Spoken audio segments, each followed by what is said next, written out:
Ma présentation va porter sur, d'une part, une présentation de l'entreprise Rivulis. Pour certains d'entre vous, beaucoup d'entre vous, je pense que ce nom ne signifie rien, parce qu'en fait, on vient de changer de nom il y a une quinzaine de mois, le 1er juin de l'année dernière, mais on a une histoire extrêmement longue, donc je veux parler de ça un petit peu, et c'est un peu aussi l'enjeu pour moi de ma présence ici. Et la deuxième partie, en fait, ce sera sur l'impact positif sur l'environnement de l'irrigation localisée ou l'irrigation de précision. Donc d'abord, qui sommes-nous?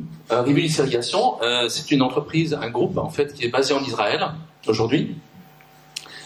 Nous travaillons avec des distributeurs dans le monde entier, d'accord. On verra tout à l'heure un peu l'organisation du groupe.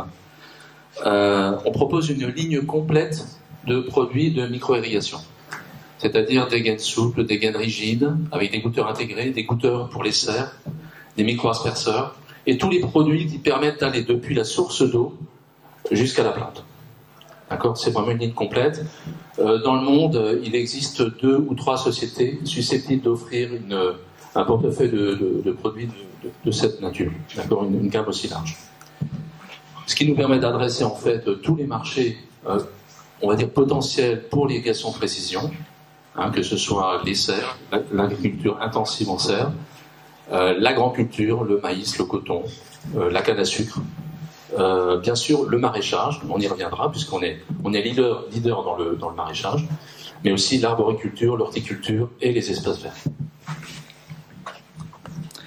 Donc l'histoire, pour nous, c'est quelque chose de très important. En fait, moi personnellement, je suis issu d'une des 3 entreprises qui a formé ce qu'est aujourd'hui Rivulis, et on est passé à travers une phase où on s'est appelé John Deere Water. On a été une activité du groupe John Deere. Les fameux tracteurs, les moissonneuses batteuses, etc. Ça a été une aventure qui a duré 5 ans pour l'ensemble du groupe, c'est-à-dire environ pour 1300 personnes, et qui a cessé en juin de l'année dernière, juin 2014, où nous sommes devenus Rivulis. Nous avons été achetés, en fait, le groupe John Deere a cédé cette activité John Deere Water à un fonds d'investissement basé en Israël. Et donc le centre de gravité de l'entreprise est passé des États-Unis est retournée vers on va dire, l'Europe et Israël, où elle était précédemment. Quand on voit l'histoire, en fait, et notre héritage, c'est 3 entreprises, d'accord, qui ont une réputation au niveau mondial dans le domaine de la micro-irrigation. La première, c'est Roberts Irrigation, pour un produit unique qui s'appelle le Rodrip, où certains dans la salle sont des spécialistes du Rodrip d'ailleurs. T-System International, c'est une entreprise qui a démarré dans les années 50-60, avec un fondateur génial, Neville Port, qui a inventé le produit générique de la gaine souple d'irrigation qui s'appelle le TITEP. Alors aujourd'hui, beaucoup d'agriculteurs, peut-être vous-même, vous pensez que TITEP, c'est une gaine souple, comme Frigidaire, c'est le réfrigérateur.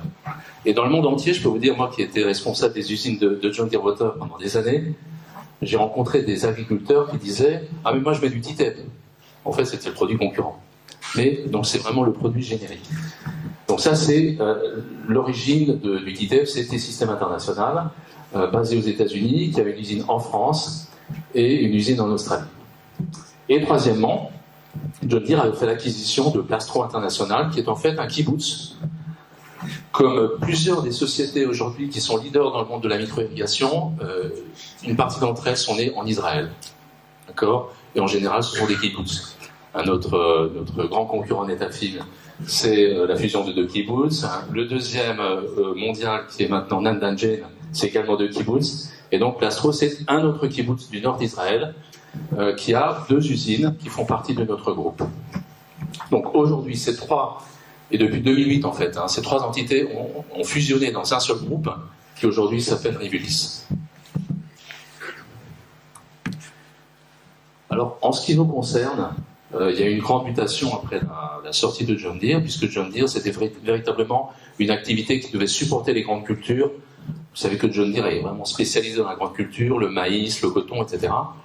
Et donc, on avait perdu de vue un petit peu un certain nombre d'autres spécialités dans la micro-irrigation. Et nous, en tant que Rivulis, on reprend, je dirais, pas possession, mais on reprend pied dans l'ensemble des segments pour lesquels on a des produits qui sont adéquats, qui pour certains sont des produits leaders sur le marché. Nos caractéristiques, c'est la flexibilité. Hein, on est redevenu, je dirais, un ensemble de PME. On est sorti d'un grand groupe, on a simplifié nos process, on est redevenu flexible, mais on a gardé en fait tout le potentiel d'innovation et de recherche et développement qu'on avait développé avec John Deere. Donc on a régulièrement des nouveaux produits qui arrivent sur le marché, bon, avec une fréquence d'une fois par trimestre à peu près, soit des nouveaux moteurs, des nouveaux tubes, des nouveaux produits en fait qui vont aller dans l'environnement du système d'irrigation comme des lait flat et autres. Du point de vue de notre réseau de distribution, on a gardé quelque chose de très important pour l'ensemble des entreprises qui ont fondé Rivolis aujourd'hui, c'est la valorisation des partenariats. On travaille très rarement en direct avec des agriculteurs parce que le meilleur moyen pour nous de diffuser nos produits, notre savoir-faire, c'est à travers un réseau de revendeurs, généralement des revendeurs très fidèles. Il m'arrive souvent de rencontrer des revendeurs où j'ai connu le père, où je vois le père et le fils ou la fille. C'est-à-dire que c'est des partenariats qui durent depuis 25 ou 30 ans. C'est très, très, très courant. Et quand on réfléchit à la valeur pour nous de notre business, de notre entreprise, un des éléments de cette valeur, c'est véritablement la force de ce partenariat. Et dans la salle, je crois qu'il y a plusieurs représentants de distributeurs ou de revendeurs qui ont cette relation long terme avec nous. Certains de nos concurrents, d'ailleurs, ont une autre philosophie du business, vont plus directement vers l'agriculteur, c'est pas notre cas. Hein, on le fait dans des pays où il n'y a pas de réseau de distribution, comme par exemple en Afrique.